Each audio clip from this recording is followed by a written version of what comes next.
Hi, this is Andrew Palmer. I'm going to be talking about my understanding of some of the concepts for the activity today. First concept, my understanding for the process and purpose of reading. Process of reading is just decoding symbols. Right, you have letters, and combine the letters turns into words. You can look at them. You can identify the sounds, the words. Purpose of reading is pretty far-reaching.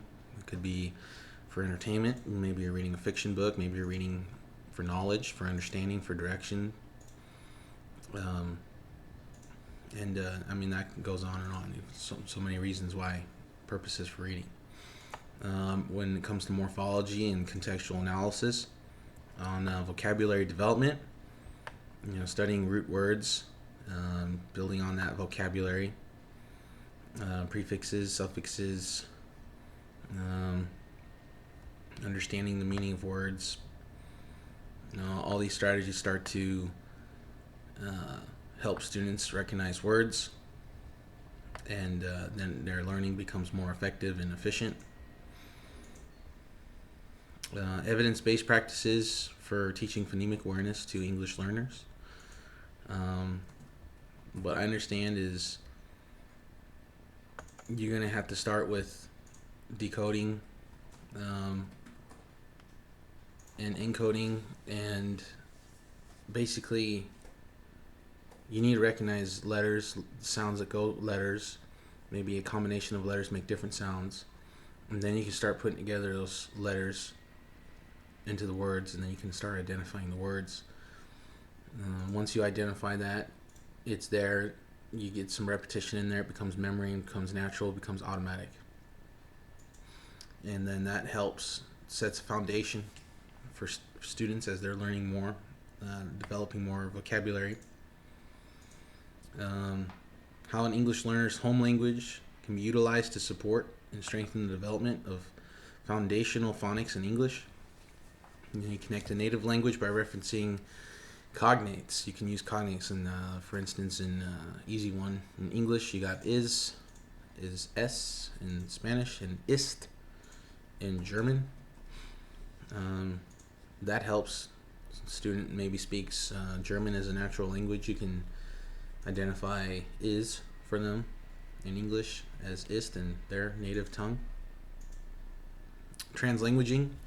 Maybe a student speaks a little bit of their native language combined with the English to help them convey what they're trying to communicate. As I say it, you might repeat back to them in English what they're trying to say, and then you can start drawing connections. Necessary components to achieve effective comprehension, including well-developed language, multiple higher-order thinking processes, and self-correction. The phonics, phonemic awareness, building on that, and then start developing your vocabulary. And then now you can start reading. You go from reading to writing, and you go from reading and writing to speaking. That was similar to my experience in learning Spanish when I was in high school, German when I was in college. I had to start out small, elementary, things that are taught in kindergarten. I'm 20 years old, and I had to start there. That's how you have to start. Start working with the sounds, and you start developing the vocabulary, and then you're reading. Before you know it, you're speaking.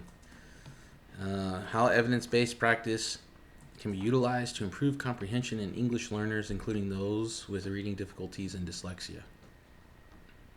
So one of the first things I like to kind of always mention is I might try to have a universally designed learning environment.